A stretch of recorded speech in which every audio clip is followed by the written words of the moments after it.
Cerita berawal saat pelajar SMA ini ketinggalan bis sekolah.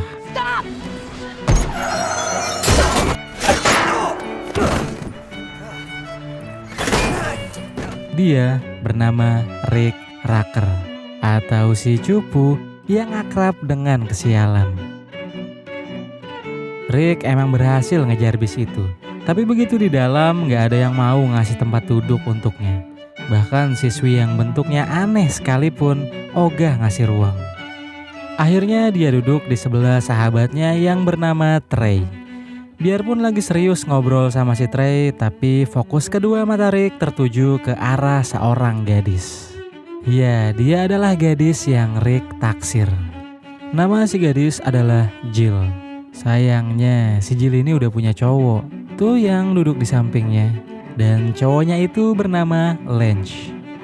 Sebagai sahabat Rick, Trey cuma sekedar ngingetin, jangan deh berharap bisa ngedapetin Jill kalau lo aja bukan berasal dari circle siswa populer gitu kan. Contohnya nih kayak anak-anak eskul, anak band, anak-anak kutu buku, atau bahkan anggota mafia. Anjir. Hari itu rombongan murid melakukan kelas trip ke laboratorium Amalgamated, yaitu laboratorium yang khusus memodifikasi genetika hewan. Saat berkeliling ceritanya si Rick ngeliat Jill lagi main-main sama salah satu burung eksperimental. Rick iseng-iseng ingin memfoto momen tersebut, tapi dia nggak tahu kalau ternyata ada larangan menggunakan flash kamera. Karena hewan-hewan hasil rekayasa genetik ini sangat peka terhadap sinar lampu. Rick pun berusaha memadamkan burung yang terbakar itu pakai kakinya. Tapi dia malah mentalin burung yang udah gosong itu ke arah Lance. Tentu aja dong Lance yang gak terima langsung mendorong Rick sampai jatuh. Jatuhnya di atas kotoran hewan lagi. Buat ngebersihin bekas kotoran di bajunya, Rick mengambil sembarang cairan. Tapi apesnya aroma cairan yang digunakannya mengandung perangsang syahwat hewan.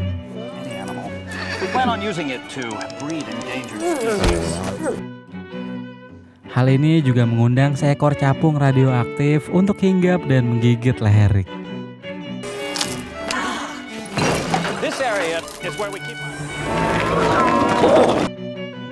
Siput ngapain coba? Rick pulang ke rumah dalam keadaan pusing dan sempoyongan. Di rumah ini ia diasuh sama paman dan bibinya karena kedua orang tuanya sudah meninggal. Rick lalu bergegas masuk ke kamarnya. Pamannya ikut menyusul. Si paman ngira Rick lagi mengalami masa pubertas karena dari buku yang pernah pamannya baca, pamannya tuh pernah mencatat begini. This book may explain what's happening. Let's see. Your mood swings, fluid retention, and once a month you'll bleed from your vagina. This may be the wrong book. Akibat pusingnya semakin berat, Rick jatuh pingsan. Sementara di laboratorium Amalgamated, beberapa investor datang untuk menghadiri presentasi CEO Lab yang katanya berhasil menciptakan sebuah alat canggih. CEO bernama Lou Landers itu mengklaim kalau teknologi yang tertanam pada alat ciptaannya mampu memperbaiki DNA manusia, sehingga manusia bisa lebih sehat sempurna. Sejujurnya Lou Landers merasa muak sama investor-investor ini, karena mereka tuh ya selalu menuntutnya untuk berinovasi. Ketika sepertinya percobaan itu akan berhasil, tuh alat malah rusak.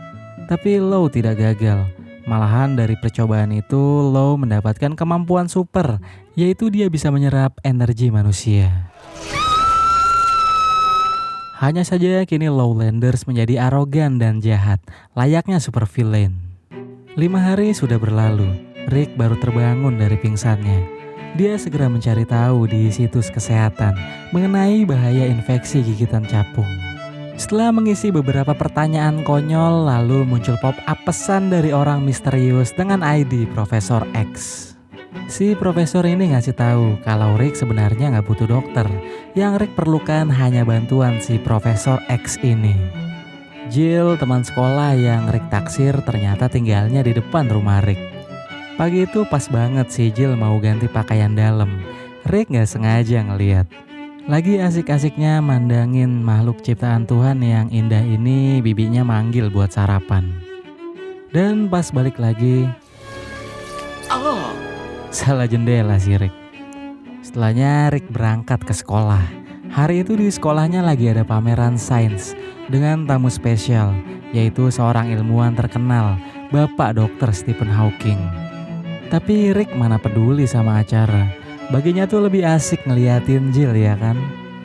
Ceritanya pas Rick lagi megang wastafel, telapak tangannya itu nggak bisa dilepas. Sekalinya bisa dilepas, wastafelnya juga ngikut. Ngehantam kepala si Lynch pula.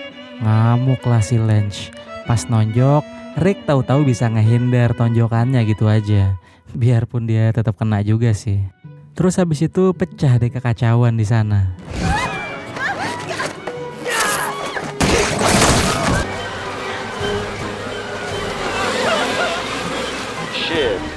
Rick yang penasaran dengan kemampuan barunya kemudian mencoba memanjat tembok. Tiba-tiba dia ngelihat nenek-nenek yang akan tertabrak truk. Insting Rick sebagai superhero pun tergerak untuk menyelamatkan si nenek itu. Meski berhasil menghentikan laju cepat kendaraan dan membuat orang-orang terkesan, namun ujung-ujungnya si nenek tidak juga bisa selamat setelah terpental oleh aksi heroik Rick. Begitu sampai di rumah, Rick langsung bercerita pada pamannya kalau sepertinya dia telah mendapatkan kemampuan super. Trey sahabatnya juga ada di sana. Buat sekedar ngebuktiin omongan keponakannya, tanpa ragu si paman langsung menusuknya dengan pisau dapur. Nah, baru deh dia yakin bahwa memang ada kekuatan super dalam diri Rick. Pamannya lalu memaksa Rick agar memanfaatkan kekuatannya untuk menolong orang-orang. Awalnya Rick gak mau karena dia menginginkan kehidupan yang normal. Tapi setelah ia melihat cincin pemberian ayahnya, Rick jadi kembali mengenang akan malam kematian kedua orang tuanya. Jadi ayah dan ibunya yang saat itu selesai nonton opera bersama Rick kecil ditodong oleh seorang perampok di sebuah gang. Rick maju untuk menyelamatkan ayahnya, tapi aksinya malah membuat si perampok tak sengaja menembak ayah dan ibunya. Gak berhenti sampai di situ, tiang lampu jalan yang juga ikut ketembak kemudian jatuh dan menimpa kedua orang tuanya. Dalam keadaan sekarat, si ayah memberikan cincin kepada Rick. Pakai jatuh lagi tuh cincin ke mulut bapaknya. Untung aja masih bisa diambil. Ya kira-kira begitulah penyebab kematian orang tuanya. Lamunan Rick kemudian terganggu oleh keributan yang berasal dari rumah Jill. Ternyata Jill sedang dimarahi ibunya. Jill pun keluar dan bertemu dengan Rick. Saat keduanya asik ngobrol, Lynch datang dengan mobil sportnya. Sebelum pergi, Jill memberikan kode pada Rick kalau suatu saat ia ingin Rick yang menjemputnya dengan mobil. Rick langsung menoleh ke satu-satunya kendaraan yang dia punya. Ya, sepeda bututnya yang udah rusak. Tidak mau kalah dari Lynch, Rick lalu menggoogling harga mobil bekas. Tiba-tiba Profesor X menghubunginya lewat panggilan video. Si profesor bilang kalau dia akan membantu Rick berlatih. Tapi kemudian video itu mengalami gangguan, sehingga Rick tidak lagi mengerti apa yang si profesor katakan. Keesokan harinya ia berangkat mencari pinjaman ke bank, ditemani paman dan bibinya. Tapi sayangnya teller bank tidak mau membantunya. Lalu terdengar suara tembakan yang ternyata telah terjadi perampokan di bank tersebut. Rick yang kesal karena pinjamannya tidak disetujui kemudian menolong si perampok untuk kabur. Merasa sudah puas setelah membalas perlakuan si teller bank, ujung-ujungnya Rick dibuat menyesal karena perampok yang ia biarkan lolos tadi telah menembak pamannya di luar. Semua orang yang ada di situ langsung berkerumun, tapi bukan untuk pamannya, melainkan untuk sebuah pertunjukan topeng monyet. Lalu bagaimana keadaan si paman? Ya, pamannya sih dibiarin ngegeletak gitu aja di samping. Tapi untungnya nyawa si paman masih bisa diselamatkan dan ia segera dilarikan ke rumah sakit. Rick, listen, with great power comes great responsibility? Uncle Albert! Jill datang untuk menyemangati Rick. Setidaknya Rick bisa sedikit terhibur karena yang menyemangatinya adalah orang yang spesial baginya. Di perjalanan pulang, Rick akhirnya ditemui langsung oleh orang yang mengaku sebagai Profesor X yang selama ini selalu mengirimkan pesan misterius padanya. Rick dibawanya ke sebuah sekolah khusus mutan. Di situ juga ada Wolverine yang sedang mencukur bulu kakinya. Sambil berkeliling, Profesor X menjelaskan kalau anak-anak di sini sama seperti Rick, yaitu sama-sama punya kemampuan spesial. Sambil terus berbicara dengan Rick, si profesor menggonta-ganti kursi rodanya sesuai kebutuhan. Ya, seenak senyamannya dia aja. Namun inti dari apa yang dibicarakannya adalah, yaitu si Profesor X melihat potensi yang besar dalam diri Rick. Kalau saja Rick bisa menemukan arti sebenarnya mengenai kepahlawanan, maka Rick bisa mengeluarkan kemampuan sejatinya sebagai manusia Dragonfly, yaitu dia dapat terbang. Xavier! Oh, shit. Well, you wanna explain why I found her hiding in your closet? Invisible girl? No, whatever. I'm out of here. Well, if you knew how to take care of your man, maybe this wouldn't have happened. I'm gonna have to whip your ass. You don't see. Sepulangnya dari sekolah mutan, Rick mulai membangun identitasnya sebagai Dragonfly Man. Dia mendesain sendiri kostumnya. Akhirnya di antara opsi ini, dan ini, jadilah kostum seperti ini. Damn! Dude, you like a real superhero, man! How you breathing it, though? What's that sound? Good. I'm impressed. Like... Setelah melakukan penyempurnaan pada kostumnya, Rick mulai beraksi dengan menyelamatkan warga kota dari ancaman kejahatan. Hey, that's my spot. If you're not moving, I guess we're gonna have... Okay. I can't push like this. Yeah, me neither. So what's your power? What's my power? Stand back. Flame on! I'm on fire! Get a plane not working! Get your fire out!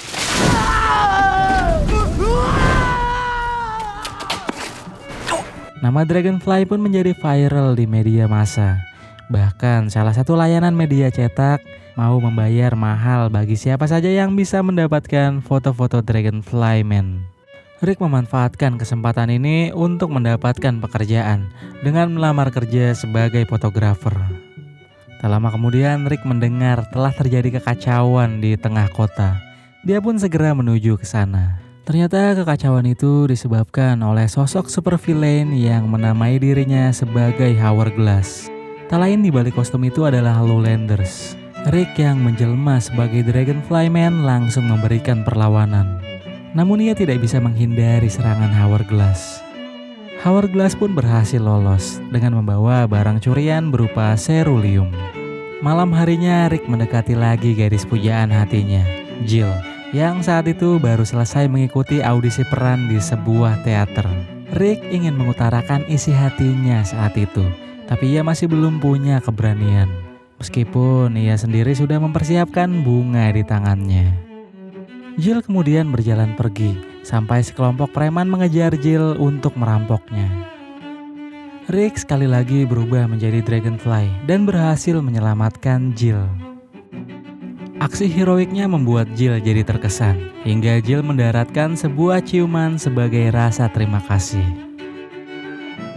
Di malam berikutnya di rumah Rick ada sebuah acara keselamatan bagi pamannya yang saat ini masih di rumah sakit. Jill mengajak Lance untuk datang. Lance membawa pamannya dan ternyata paman Lance adalah Lowlanders. Rick pada saat itu baru saja pulang sehabis mengamankan kota. Saat memasuki jendela kamarnya, Rick tersandung, sehingga timbul suara mencurigakan. Low segera memeriksanya. Untungnya Rick masih punya sedikit waktu untuk bersembunyi, walaupun dia sendiri dalam posisi kebelet.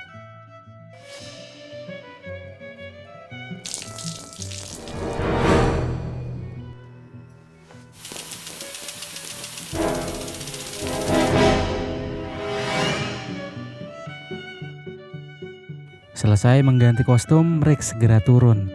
Low yang melihat luka di tangan Rick membuatnya sadar bahwa sebenarnya Rick adalah si manusia capung musuhnya.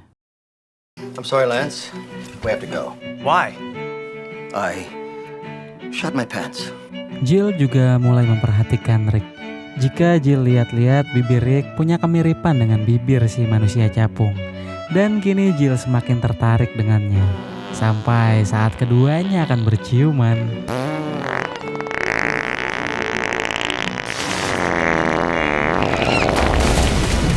Hourglass datang dan membuat bibi Rick terbunuh. Setelah insiden itu, Rick sadar kalau ia telah membahayakan orang terdekatnya. Rick pun mulai menjauhi Jill karena ia tidak ingin Jill juga menjadi korban. Paman Rick yang kondisinya sudah kembali sehat juga terlihat menghadiri pemakaman istrinya. 3 jam telah berlalu dan Rick terlihat sangat depresi. Untungnya dia memiliki sahabat dan paman yang setia memberinya dukungan serta motivasi untuk kembali menjadi superhero. Sampai akhirnya Rick menemukan lagi semangatnya. Setelah ia mengetahui rencana Hourglass yang akan membunuh ribuan nyawa untuk hidup abadi, Rick lalu mencari cara untuk menghentikannya. Stop right there, Landers. So, you know. You're damn right I do.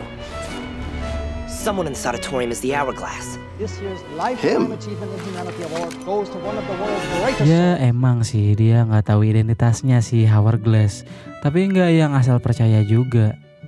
Kan kalau udah gini jadinya kacau tuh. Di tengah terjadi kekacauan, Jill tanpa sengaja mengetahui identitas Lou sebagai Hourglass. Hourglass segera pergi dari sana sambil memegang serulium yang nantinya akan ia pakai untuk menyerap energi banyak orang. Rick mengejarnya, namun ia tertahan oleh reruntuhan gedung.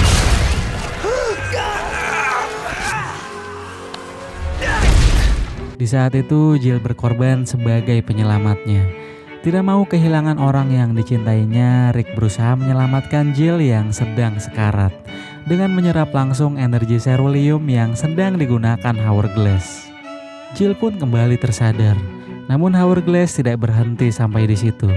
Ia melempar bom waktu ke arah Dragonfly. Di saat bom itu akan meledakkan si Johnny-nya Rick, dengan cepat Rick melakukan salto dan mengarahkan bom itu tepat di depan Hourglass. Ledakan hebat pun terjadi yang membuat Jill terhempas jatuh dari ketinggian. Dragonfly yang masih hidup karena energi serulium lalu nekat terjun menyusul Jill, walau ia tahu dirinya tidak bisa terbang. Dari cincin yang dipakai Dragonfly, Jill pun jadi tahu kalau Dragonfly dan Rick adalah orang yang sama. Setelah Jill mengunggah rasa cintanya pada Rick, dari punggung Rick keluar sayap yang membuatnya bisa terbang dan membawa Jill kembali ke atas gedung. Akhirnya Rick, Jill, dan semua orang di film ini bisa hidup bahagia. Tetapi tidak untuk Stephen Hawking. Dan cerita film ini pun berakhir.